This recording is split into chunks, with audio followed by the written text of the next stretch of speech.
Hello दोस्तों, आप सभी का स्वागत है आपके अपने परिवार द लॉजिकल साइंस में। मैं हूं आलोक सिंह आतिश और आज के इस वीडियो सेशन में हम लोग बात करने वाले हैं साइंस के तीसरे सेट की डिस्कशन की। जी हाँ दोस्तों, इससे पीछे के वीडियो सेशन में हम लोगों ने साइंस के पहले और दूसरे सेट का डिस्कशन देखा था। आज के इस सेशन में हम लोग तीसरे सेट की बात करेंगे। और हाँ, आपकी जानकारी के लिए मैं बता दूं, ये साइंस सेट आपको कहाँ मिलेगी। तो सर, ये साइंस सेट आपको हमारे टेलीग्राम ग्रुप से मिल जाएगी, जिसका लिंक मैंने नीचे डिस्क्रिप्शन में डाल दिया है। आप चाहें तो जा करके चेक कर सकते हैं। फिलहाल आइए बिना अपने समय को गंवाए हुए चलते हैं पहले क्वेश्चन की तरफ। आपका जो पहला क्वेश्चन है आज के इस सेशन का, क्वेश्चन नंबर 1, आपसे क्या पूछा जा रहा है? आपसे पूछा जा रहा है कि ठोस के पिघलने के दौरान इसका तापमान डैश होता है।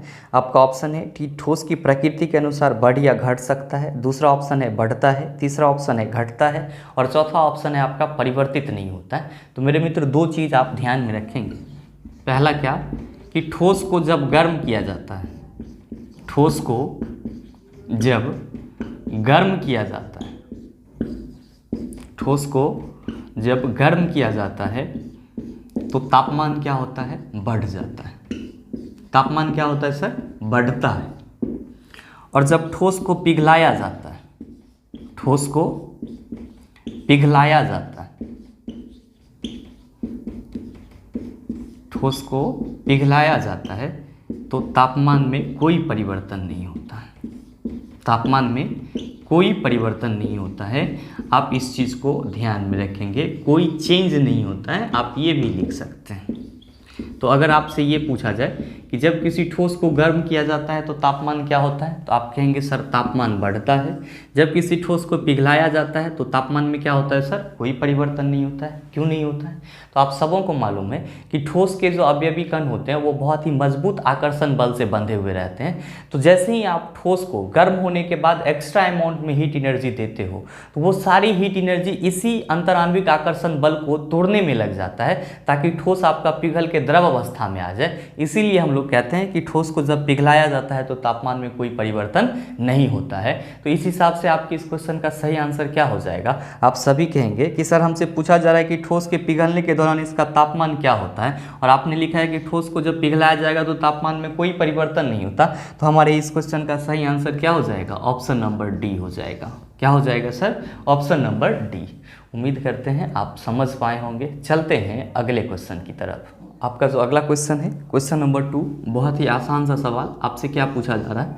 आपसे पूछा जा रहा है कि यदि एक मॉल में कोई व्यक्ति 50 न्यूटन के बल से ट्रॉली को खींचता है, जिससे ट्रॉली 30 मीटर विस्थापित होती है, तो किए गए कार्य की गणना करें। जब आप लोग मॉल जाते होंगे तो अपने सामान को कैरी करने के लिए आपको एक ट्रॉली मिलता है मॉल के बाहर। आप उसमें सामान लेते जाते हो और फिर जाते हो काउंटर पे बिलिंग करवाने के लिए। तो उसी ट्रॉली की बात किया जा रहा है। यहाँ पे क्या कहा जा रहा है कि मॉल में कोई व्यक्ति है जो 50 न्यूटन का बल लगा रहा है उस ट्रॉली पे, और जिसके चलते वो ट्रॉली 30 मीटर विस्थापित हो जा रही है।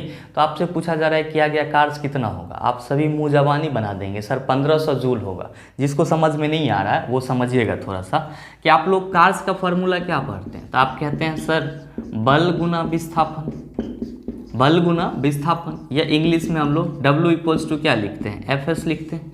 भाई मेरे, आपका क्वेश्चन में फोर्स कितना लग रहा है ट्रॉली पे? 50 न्यूटन, और विस्थापन कितना हो रहा है सर? मतलब क्या कि 50 न्यूटन के बल को लगाने पर ट्रॉली कितना मीटर विस्थापित हो रही है? 30 मीटर विस्थापित हो रही है। तो भाई विस्थापन आपका 30 मीटर हो गया, बल आपका 50 है और विस्थापन आपका 30 है। दोनों को आप मल्टीप्लाई कीजिएगा तो कितना आएगा आंसर? आप ना कहिएगा सर 1500 जूल आ जाएगा। तो इन सब टाइप के क्वेश्चन को इतना करने की कोई ज़रूरत नहीं है। अगर आपको फार्मूला मालूम है तो आप मुँह ज़बानी अपने माइंड में सॉल्व कीजिए और आंसर को टिक कीजिए, आपका समय बचेगा। तो आपके इस क्वेश्चन का सही आंसर क्या हो जाएगा? आप कहेंगे sir option number A is the right answer of this question. चलते हैं अगले क्वेश्चन की तरफ। आपका अगला क्वेश्चन है, क्वेश्चन नंबर 3। आपसे क्या पूछा जा रहा है?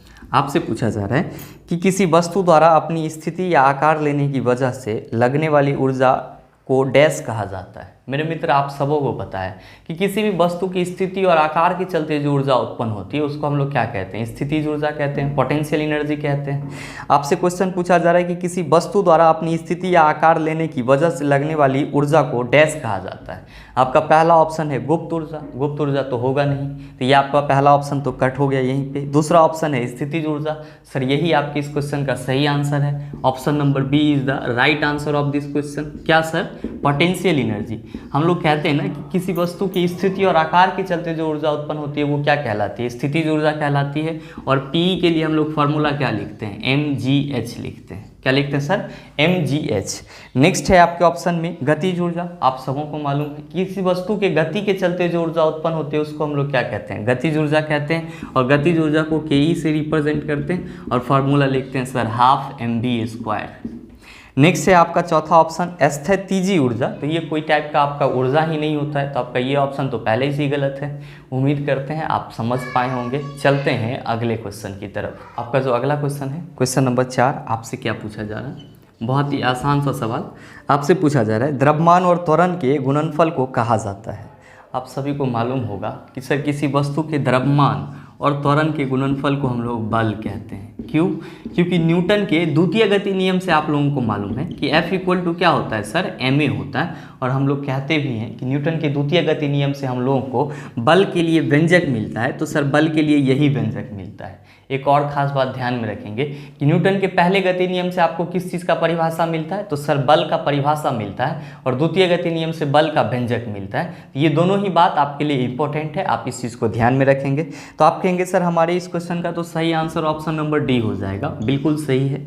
आपके नेक्स्ट ऑप्शन में दाब भी है, तो प्रति एकांक एरिया पर जो बल लगता है उसी को हम लोग क्या कहते हैं, दाब। और P = हम लोग फार्मूला लिखते हैं ना सर, F/A। नेक्स्ट है आपका ऑप्शन आवेग, जिसको हम लोग इम्पल्स बोलते हैं, I या J से रिप्रेजेंट करते हैं। और इसके लिए फार्मूला क्या लिखते हैं, Ft। मतलब क्या कि किसी वस्तु पे जितना देर के लिए कोई बल लग रहा है और जो बल का परिमाण है दोनों को गुना कर देते हैं तो उसका हमको क्या निकल जाता है सर, आवेग निकल जाता है। और नेक्स्ट है आपका थ्रस्ट, जिसको हम लोग हिंदी में धक्का भी बोलते हैं। तो किसी सतह के अनुदिश अगर कोई लंबवत बल कार्य कर रहा है तो आप उस स्थिति में उसको क्या कहेंगे सर, थ्रस्ट कहेंगे। उम्मीद करते हैं समझ पाए होंगे। चलते हैं अगले क्वेश्चन की तरफ। आपका जो अगला क्वेश्चन है, क्वेश्चन नंबर 5, आपसे क्या पूछा जा रहा है, बहुत ही आसान सा सवाल आपसे पूछा जा रहा है कि निम्नलिखित में से कौन सा प्रकृति में कभी अकेला नहीं होता है।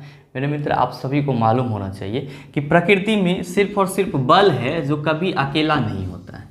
आप कहेंगे सर क्यों नहीं होता है, तो हमेशा ध्यान में रखेंगे कि बल आपका तभी उत्पन्न होगा जब दो वस्तु एक दूसरे के साथ इंटरेक्ट करेंगे। जैसे मैं अभी यहाँ पे ऐसे ऐसे हाथ कर रहा हूँ, तो क्या यहाँ पे कहीं पे कोई बल लग रहा है? आप कहेंगे बिल्कुल भी नहीं लग रहा है। अगर मैं इसी हाथ को बोर्ड पे ठोकूं तो आप क्या कहेंगे सर, बोर्ड पे बल लग रहा है। तो हमेशा याद रखेंगे कि बल आपका तभी उत्पन्न होगा जब दो वस्तु एक दूसरे के साथ इंटरेक्ट करेगा। अगर दो वस्तु एक दूसरे के साथ इंटरेक्ट नहीं कर रहा है, एक दूसरे के संपर्क में नहीं आ रहा है, तो कोई बल वहाँ पे उत्पन्न नहीं हो रहा है। तो आपसे जो क्वेश्चन पूछा जा रहा है कि निम्न में से कौन सा प्रकृति में कभी अकेला नहीं होता, तो आपकी इस क्वेश्चन का सही आंसर क्या हो जाएगा सर, ऑप्शन नंबर बी हो जाएगा। नेक्स्ट है आपका जड़त्व। तो आप सभी को मालूम है कि जड़त्व किसी भी पदार्थ का वह गुण है जो अपने अवस्था में परिवर्तन का क्या करता है, विरोध करता है। और संवेग तो आप सभी समझ रहे हैं, वस्तु के द्रव्यमान और वेग के गुणनफल को हम लोग क्या कहते हैं, संवेग कहते हैं। और फार्मूला P = हम लोग mv लिखते हैं। नेक्स्ट है आपका वेग, विस्थापन में परिवर्तन की दर को हम लोग क्या कहते हैं सर, वेग कहते हैं। उम्मीद करते हैं आप समझ पाए होंगे। चलते हैं अगले क्वेश्चन की तरफ। आपका जो अगला क्वेश्चन है, क्वेश्चन नंबर 6, आपसे क्या पूछा जा रहा है, आपसे पूछा जा रहा है कि ऑक्सीजन के एक अणु का द्रव्यमान डैश है। आपसे ये क्वेश्चन पूछा जा रहा है कि ऑक्सीजन के एक अणु का द्रव्यमान डैश है। ऑक्सीजन के एक अणु का द्रव्यमान पूछा जा रहा है। आप कैसे बनाएंगे सर, तो हमेशा ध्यान में रखेंगे क्या कि ऑक्सीजन के O2 के एक मोल अणु का द्रव्यमान कितना होता है। तो आप कहेंगे सर जितना ऑक्सीजन का अनुभार होगा उतना ही ऑक्सीजन की एक मोल अणु का द्रव्यमान होगा। तो भाई मेरे O2 है यहाँ पे, तो आप सबों को मालूम होना चाहिए कि ऑक्सीजन की एक परमाणु का द्रव्यमान कितना, 16। यहाँ पे कितना परमाणु है, 2। तो ये कितना हो गया सर, 32। तो यहाँ पे मैंने क्या लिखा कि ऑक्सीजन की एक मोल अणु का द्रव्यमान कितना हो जाएगा, तो इसके अनुभार के बराबर होगा। अनुभार कितना निकाले, 32। तो ये हो गया आपका 32 ग्राम। इतना तो आप सभी जानते होंगे कि ऑक्सीजन की 1 मोल अणु का द्रव्यमान कितना होता है, 32 ग्राम। आपसे क्वेश्चन पूछा जा रहा है कि ऑक्सीजन की 1 अणु का द्रव्यमान कितना होगा। तो मेरे भाई आप ये भी ध्यान में रखेंगे कि किसी भी तत्व या आपका यौगिक है उसके 1 मोल में टोटल परमाणु या अणुओं की संख्या कितनी होती है। तो सर 6.022 इंटू 10⁻23 इतना ही परमाणु अणु या आयन होता है। आप यहाँ पे ऑक्सीजन के 1 मोल अणु की बात कर रहे हैं, इसका मतलब ये हुआ कि ऑक्सीजन के 1 मोल में कितने अणु होंगे। तो सर 6.022 इंटू 10⁻23। तो क्या हम ये लिख सकते हैं सर कि 6.022 इंटू 10⁻23 इक्वल टू 32 ग्राम। मतलब क्या कि ऑक्सीजन के 1 मोल अणु का द्रव्यमान 32 ग्राम, चूंकि 1 मोल में इतने अणु होते हैं 6.022 इंटू 10⁻23, तो इतने अणु का द्रव्यमान कितना होगा, 32 ग्राम। आपसे पूछा जा रहा है 1 अणु का द्रव्यमान कितना होगा। तो भाई 1 अणु का द्रव्यमान क्या हो जाएगा, जब टोटल का है 32 ग्राम तो 1 का हो जाएगा सर 32/6.022 इंटू 10⁻23। जब आप इसको सॉल्व करेंगे तो 6 5 30 और 6 या 18, ये आपका लगभग में कितना आएगा। तो सर 5.3 और यही 10⁻23 ऊपर जाएगा तो क्या हो जाएगा 10⁻⁻23। तो आपके इस क्वेश्चन का सही आंसर क्या हो जाएगा, आप सभी कहेंगे कि sir option number D is the right answer of this question. मेरे मित्र यहाँ पे मैंने कुछ नहीं किया है, आपसे जो क्वेश्चन पूछा जा रहा है बस उसी का मैंने जवाब दिया है। आपसे क्वेश्चन पूछा जा रहा है कि ऑक्सीजन की 1 अणु का द्रव्यमान कितना है। मेरे भाई आप ये बताओ कि ऑक्सीजन की 1 मोल अणु का कितना द्रव्यमान होता है, 32 ग्राम। अच्छा, ऑक्सीजन की 1 मोल में टोटल अणु कितने होंगे, तो आप कहेंगे सर 6.022 इंटू 10⁻23। अब ये इसका मतलब ये हुआ कि 6.022 इंटू 10⁻23 अणु का द्रव्यमान 32 ग्राम है, और आपसे पूछा जा रहा है 1 अणु का, तो 32 बटा इतना नहीं हो जाएगा। एक और खास बात ध्यान में रखिएगा कि ये जो आपका 6.022 इंटू 10⁻23 है, इसको हम लोग एक और नाम से जानते हैं, उसको क्या बोलते हैं सर, एवोगाड्रो कांस्टेंट, एवोगाड्रो नियतांक। तो कभी कभी आपके एग्जाम में ये भी पूछ लिया जाता है कि निम्नलिखित में से एवोगाड्रो नियतांक है, तो आप क्या कहेंगे 6.022 इंटू 10⁻23 क्या है आपका एवोगाड्रो नियतांक है, एवोगाड्रो कांस्टेंट है। तो आप इस चीज़ को भी ध्यान में रखेंगे। चलते हैं अगले क्वेश्चन की तरफ। आपका जो अगला क्वेश्चन है, क्वेश्चन नंबर 7, आपसे क्या पूछा जा रहा है, आपसे पूछा जा रहा है कि निम्न में से किस तत्व के प्रतीक में केवल एक अक्षर होता है। आपका पहला ऑप्शन है तांबा, तो तांबा का ये होता है Cu, कार्बन का C होता है, क्लोरीन सर Cl और कैल्शियम Ca। आप देख रहे हैं कि कार्बन में क्या है सर, सिर्फ एक ही अक्षर है। तो आपकी इस क्वेश्चन का सही आंसर क्या हो जाएगा, ऑप्शन नंबर बी हो जाएगा। मेरे मित्र ध्यान में रखेंगे कि ये जो आप तत्व का सिंबल देख रहे हैं, इसको हम लोग तत्व का आधुनिक प्रतीक बोलते हैं, मॉडर्न सिंबल बोलते हैं। क्या बोलते हैं, आधुनिक प्रतीक बोलते हैं। और हमेशा ध्यान में रखेंगे कि आधुनिक प्रतीक के जनक कौन थे, तो जे बर्जीलियस। कौन थे सर, जे बर्जीलियस। आप इस चीज़ को हमेशा ध्यान में रखेंगे कि तत्वों के आधुनिक सिंबल के जनक कौन है, जे बर्जीलियस हैं।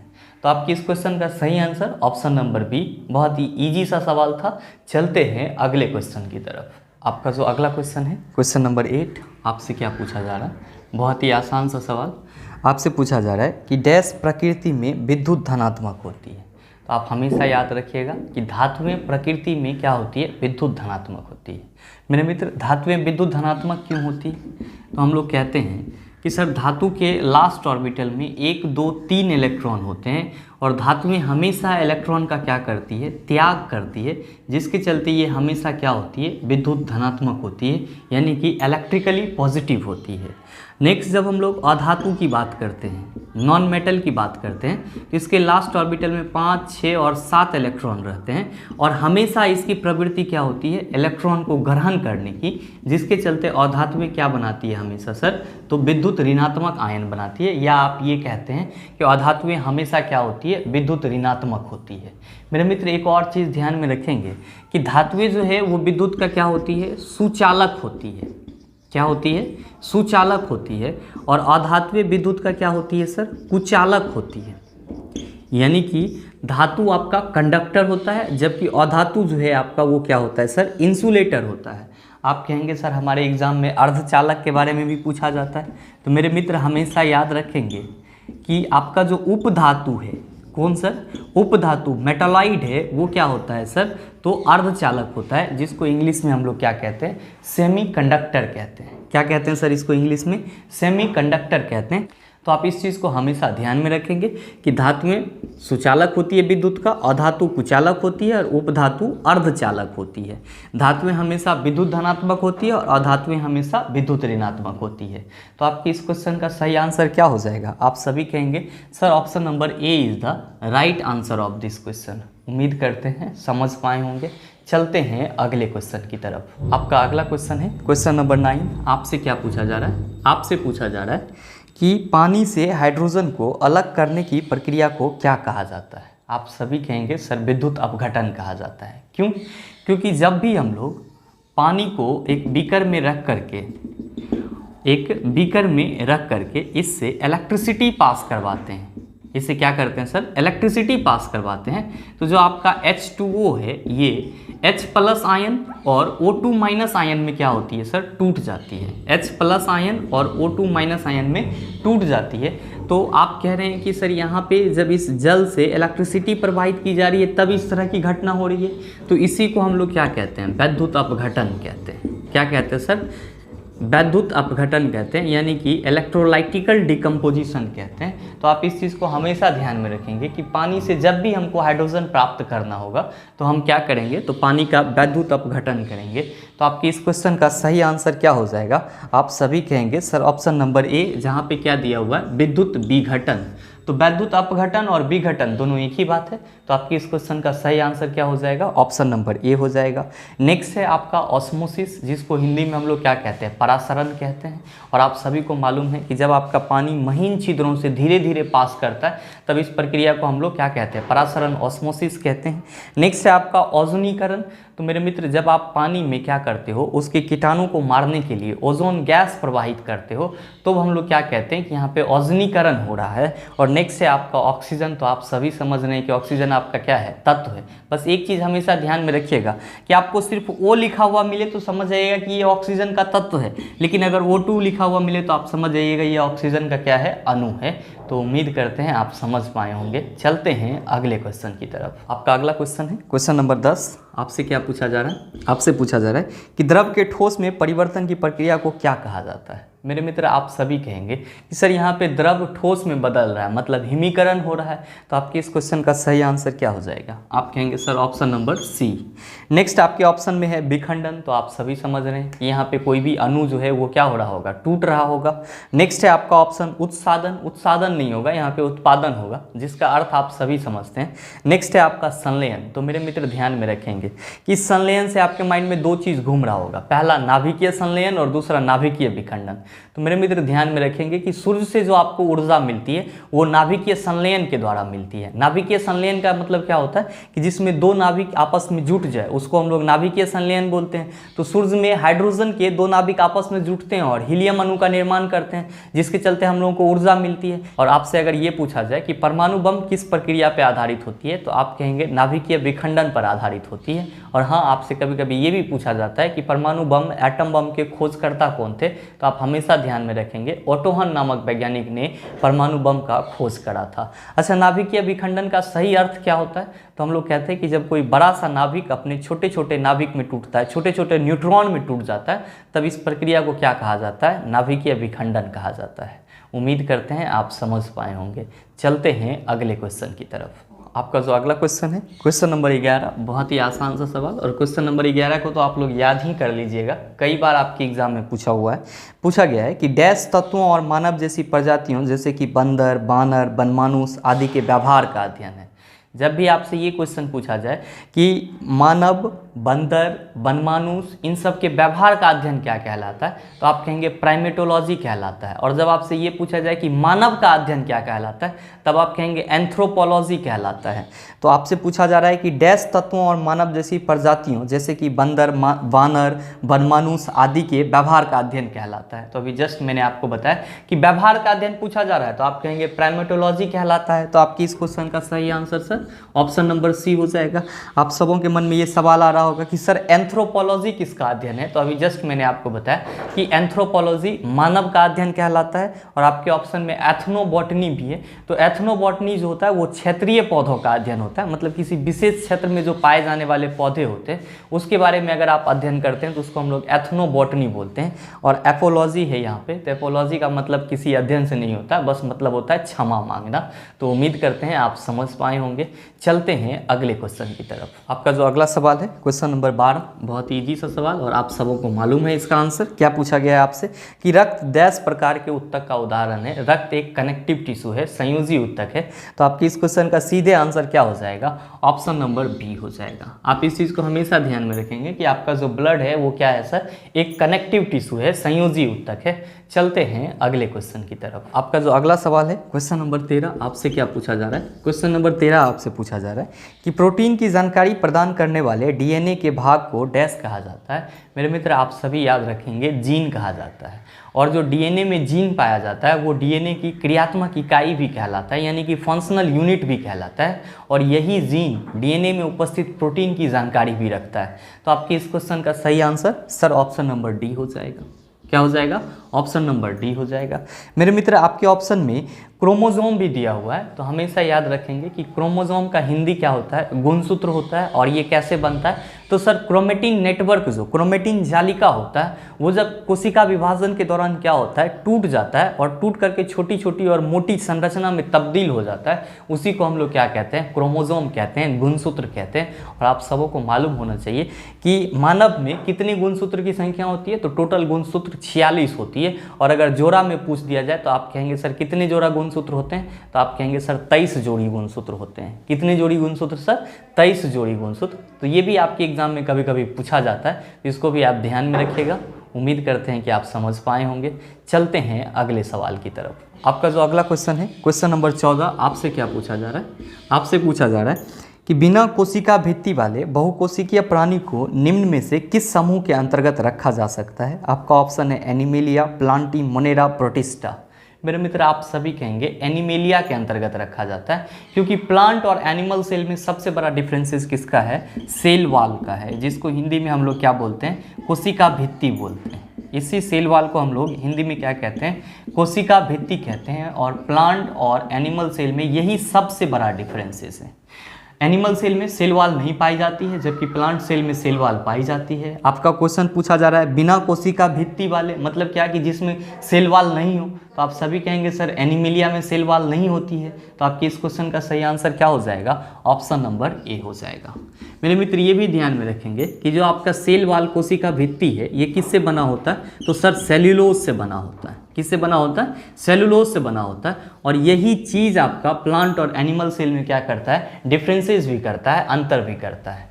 आप कहेंगे ये एनिमेलिया, मोनेरा, प्रोटिस्टा नहीं समझे, तो बायोलॉजी में आर.एस. व्हिटकर ने जीवों को 5 जगत में बांटा, जिसमें से आपका पहला क्या था, मोनेरा था, प्रोटिस्टा था, फंगी था, प्लांटी था और नेक्स्ट आपका क्या था, एनिमेलिया था। तो बायोलॉजी के 5 जगत प्रणाली में हम लोग जीवों को 5 कैटेगरी में रखते हैं। वही कैटेगरी का नाम है आपका एनिमेलिया, मोनेरा, प्रोटिस्टा, फंगी, ये सारा चीज़।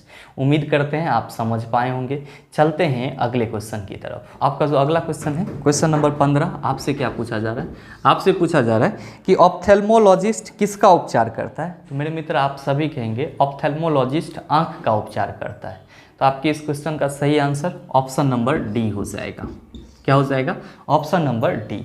नेक्स्ट है आपके ऑप्शन में त्वचा का कौन उपचार करेगा, तो सर डर्मेटोलॉजिस्ट जो होते हैं वो त्वचा का उपचार करते हैं। और आपके ऑप्शन में है हड्डियों का उपचार कौन करेगा, तो मेरे मित्र ध्यान में रखेंगे जो ऑर्थोपेडिस्ट होते हैं वो क्या करते हैं, हड्डियों का उपचार करते हैं।